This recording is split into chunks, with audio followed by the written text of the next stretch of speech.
I said, no, master, I was not reading. I was up here cleaning Tommy's room.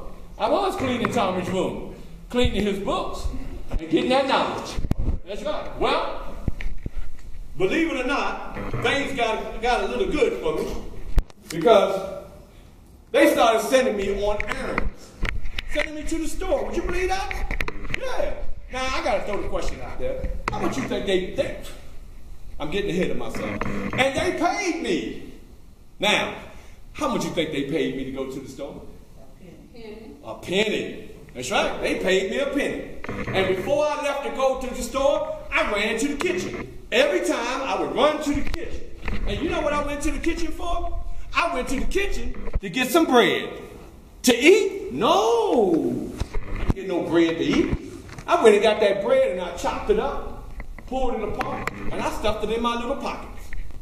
And as I stuffed it in my little pockets, and I'm going off to the store, skipping to the store, guess who was at the store? Little white boys. These little white boys were poor. They had something that I wanted, and guess what?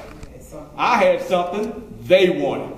They wanted food, I wanted knowledge. So I would go up and I would test them. And I would say, for instance, let's just say hat. I would say, spell hat. You don't know how to spell hat. And they would go H-A-T. Well, it didn't register, so I would come and I would say, oh, that ain't how you spell hat. You don't spell hat like that. No. So they'd get mad and say, well, Frederick, that is how you, well, if that's how you spell it again. H-A-T. And guess what? Ding! It registers. So now I know how to spell what? Hat. That's right. And guess what? When I know how to spell, you know what I would do? I give them some bread. That's right. And I told them, one of the last meetings we had, I told them, I said, when you become 21 years old, you will be free. And one of those little boys said, well, Frederick, when you become 21, you'll be free too. You know what I told him? I said, no, when I become 21, I'll still be a slave because I'll be a slave for life. And I really meant that. I'll be a slave for life because I couldn't see and didn't even think I would live to see what age? 21. 21. Well, I told you I was sneaking and reading books. And Master Hugh R. caught on. Because, ladies and gentlemen, as you know, what goes in must come out. Must what? Come out. Come out. Well, if I was a slave and I'm talking about laboratory, if I'm a slave and I'm talking about dictionary, if I'm a slave and I'm talking about calculations, those are not the words that's supposed to be coming out of a slave's mouth. Master Hugh R., he caught on. He said, that boy a little too smart there. He must have been reading. So I might have been maybe about 14 years old at this time. Master Hugh R. got in his mind, he said, we're going to have to send you off, boy. And they sent me off. They sent me off to a slave breaker. The slave breaker was no other than Master Corvée. Master Corvée was a dumb master. Oh, I'm sorry, I shouldn't be talking about my master like that. But he was a dumb master. Not only was he a dumb master, but he was a smart master. Not knowledge, not educated, but smart. Meaning that, well, because he had no one to work his field. And you all will probably think that cotton. No, it wasn't cotton. It was tobacco and corn. That's what we had on that on his plantation and at the Lord's plantation. Well, Master Corvée, because he did not have slaves, he worked his own fields. So by him working his own fields, that means that he has the what? Experience. He has the experience of working the field, so when a slave come on his plantation and try to get over or try to be slick, he already what? He know because he worked his own field. Now, I must tell you that he had a slave. When I got there to his plantation, he had a slave. He had a female slave who was 21 years old. And you know what he used to do with that young lady? He used to hook her up with other male slaves so that eventually what would be birthed is future slaves that he would what? That he would use, that he would sell. Well, by the time, like I said, when I came on, it was really only 2 slaves. And I let you know, every day that I was there, from day one, he with me. He with me from day one till just about, as I tell you what happened. When you talk about breaking a stallion, anybody ever seen a horse broken? Anybody ever seen a horse on TV? They come to the farm wild and all of a sudden they break them? Well, I was the stallion. And Master Corvey's job was to break me. And when I came to that plantation, I was walking as such. By the 6th month, I was walking as such. I was fighting and I was scared. That's how much he was with me. And Master Corvey, now just to let you know, on the little time that we did have free, I would go out to the Chesapeake and I would watch the water as it flowed. And I would have conversations with the water. Conversations such as, I wish I could flow freely like you do. I wish I could change my directions like you do. I would never have that opportunity because all I am is just a slave. I reckon I'll die shortly. That's how much Master had broke me. That I believed that I was not worthy, I was nothing, I was less than, and I would probably always be a what? Slave. A slave. Well, like I said, Master was very slick. He knew how to do what he did. Now, let me tell anybody, now everybody just say this after me. Snake. Snake. Now, how many of you all are afraid of a snake? Anybody here afraid of a snake? I sure am afraid of it. All right? Well, Master Corvey was noted as a what? Snake. A snake. And he got that name because at times he would come to us and he said, well, y'all stay out here, you man the field. I was going in town. And we would actually see him mount up on his horse and ride off. But when he got to the tree line, you would think he was still going. No, when he got to the tree line, he would jump off his horse and he would tie the horse up. Now, when he tied the horse up, because tobacco grows tall, corn grows tall, we would not see him doing what? Sneaking back. Sneaking back up on us. And there's been many a time that he would sneak up, and this is what he'd say. What you doing here? Quite naturally, it would scare us out of our wits. That's right. So we knew not to mess with Master Corvey. Well, on this particular day, I started getting a pain in my side. There were 3 slaves. I was the middle one. There was a slave here, slave there. This slave took the hay, because we were fanning the mill. He would take the hay that I gathered and give to him. He would take that hay and he'd put it in the mill. Well, on this particular day, I began to get a pain in my side.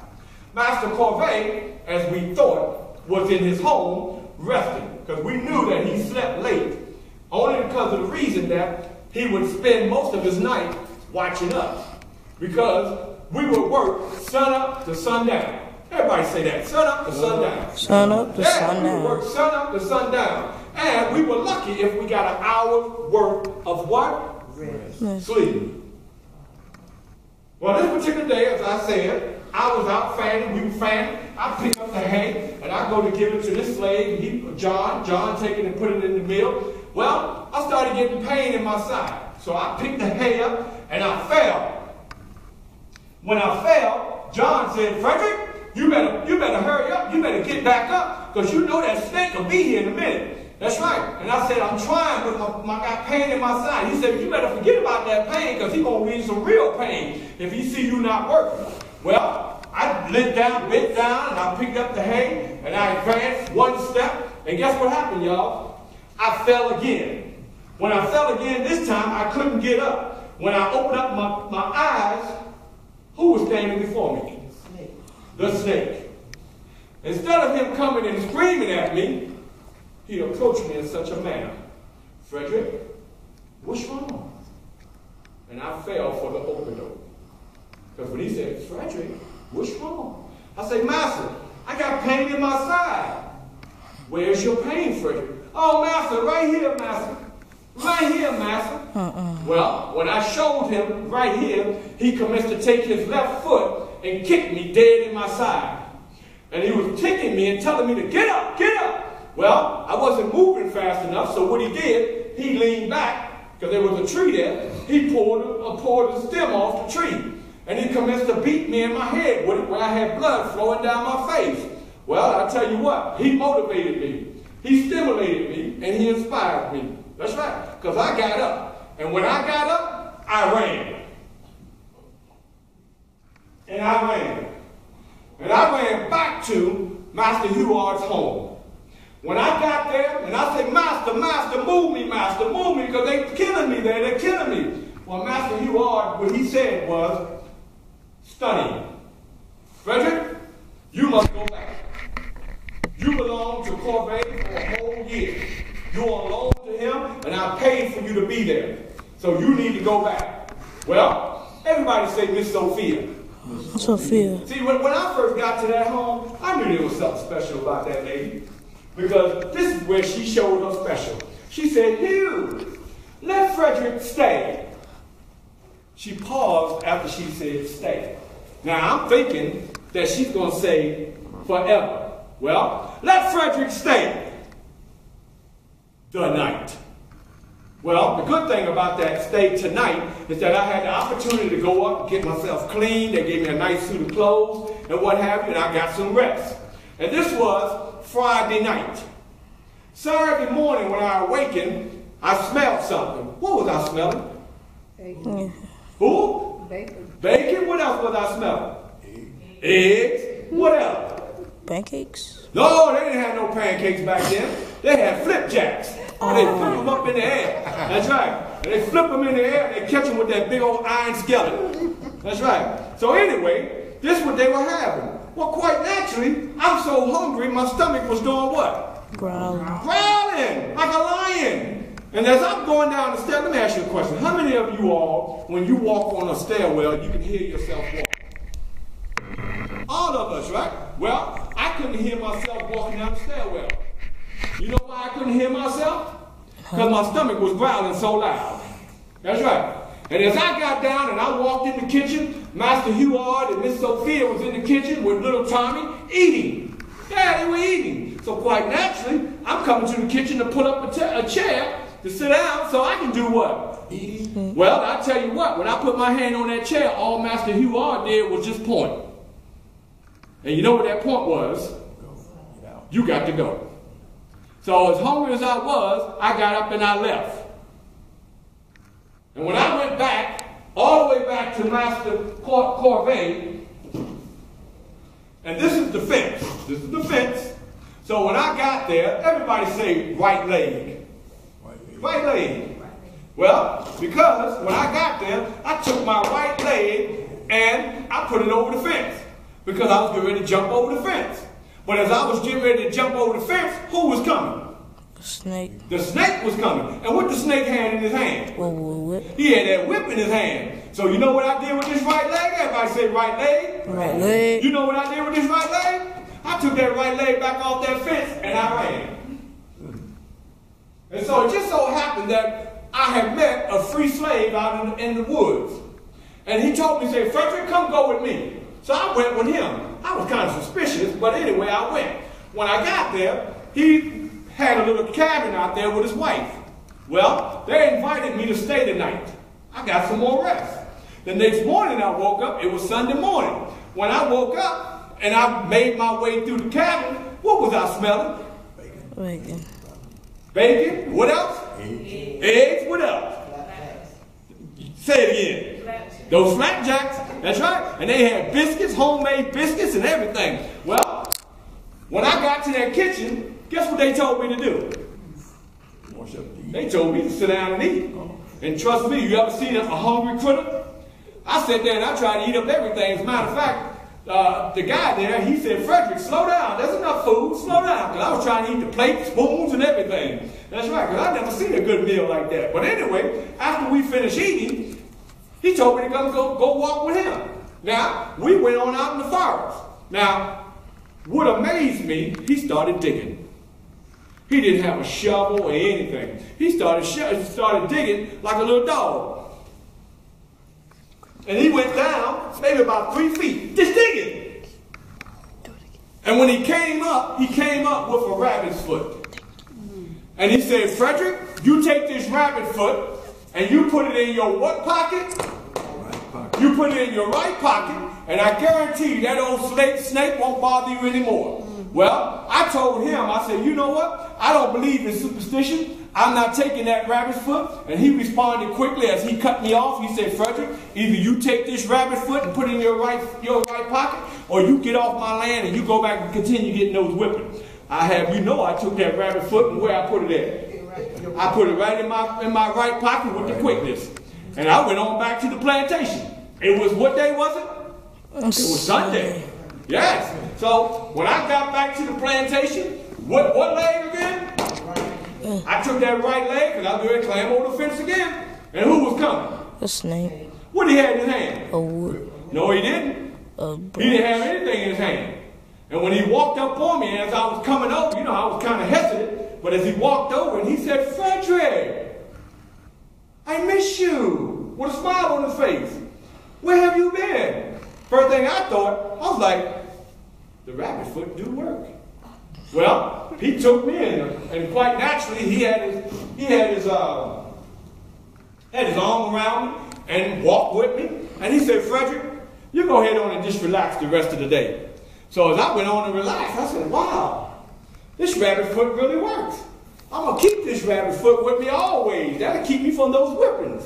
Well, everybody say, da da da da. Da da da. Monday morning came. Uh-oh. And when Monday morning came, Master had all the other slaves to go out to the field. And he said, Frederick, come. I have a special mission for you. Uh-oh. I said, yes, Master. Now, he had a smile on his face, so I just fell into the trap. Well, he said, Frederick, I want you to go to the barn, and I want you to clean out the stalls.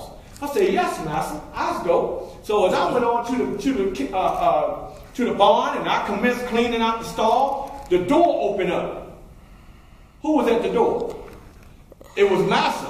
What Master had in his hand? Whip. He had that whip in his hand. And Master just snapped it one time, and he got a little close to me. And when he got close to me, he wound it out, and it wrapped around my ankle. As it wrapped around my ankle, he started pulling me. But he got me to a point where, I don't know what happened, I started pulling back. Now, ladies and gentlemen, I must let you know. At this point on, this is where a boy became a man. I'll say it again, because somebody didn't hear me. This is where a boy became a man.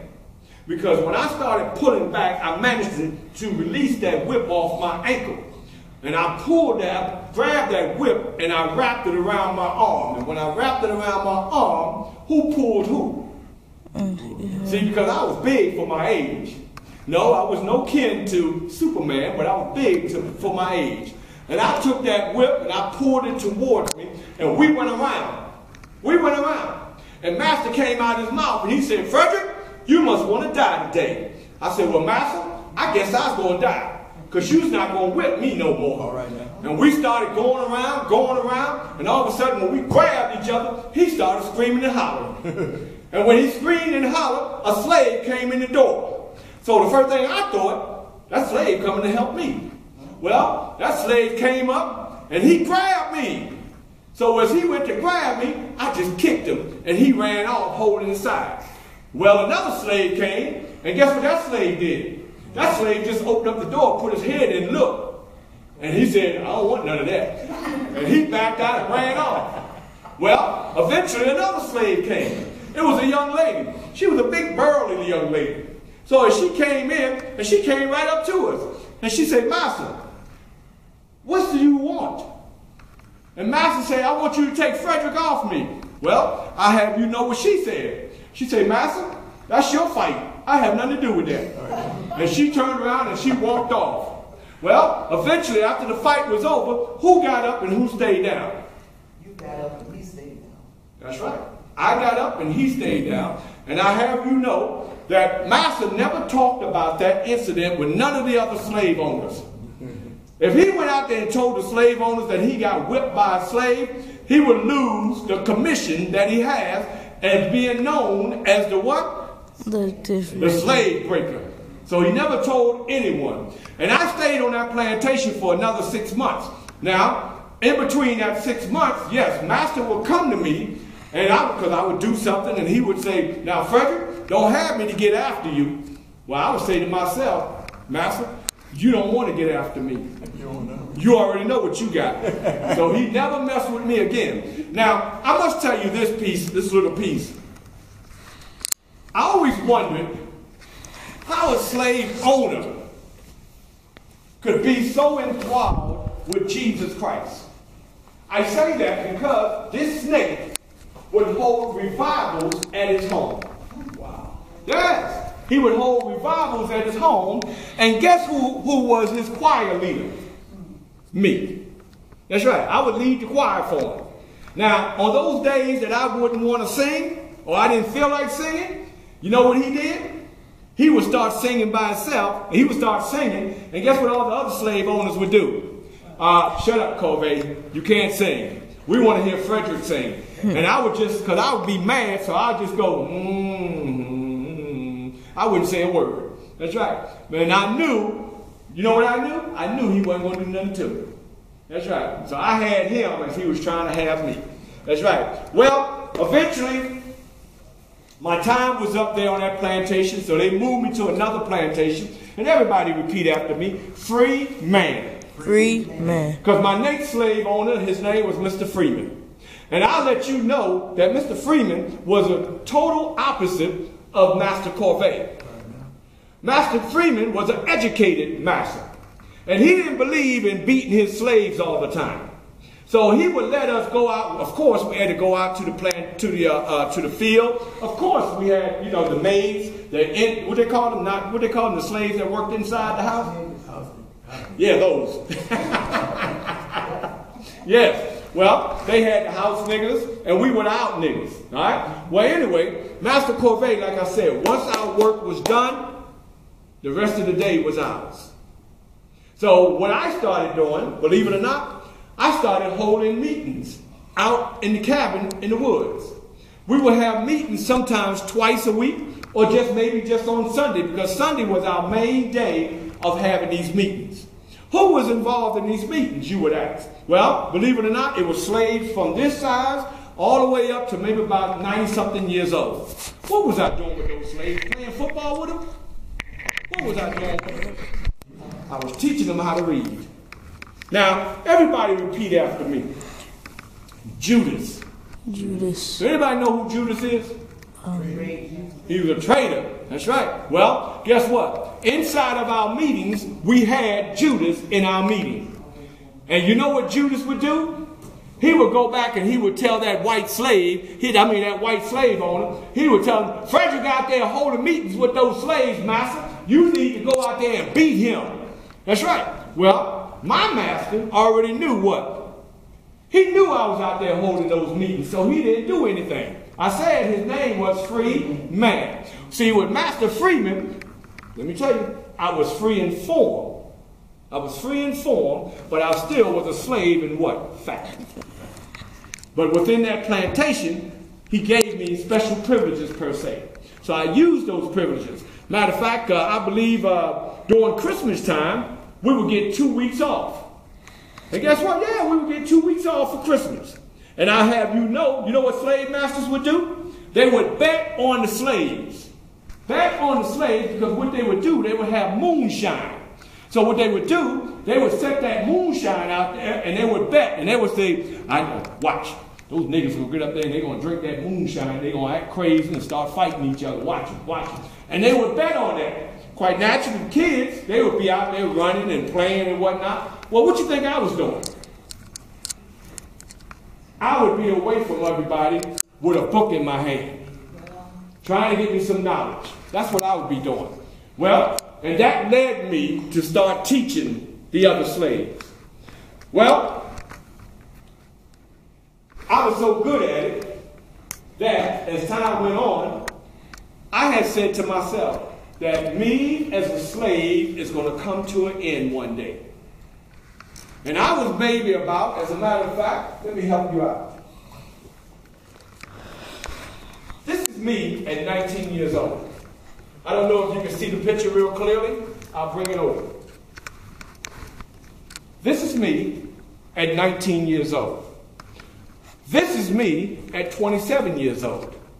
So at 19, I was still on whose plantation? Oh, Freeman. I was still on Mr. Freeman's plantation.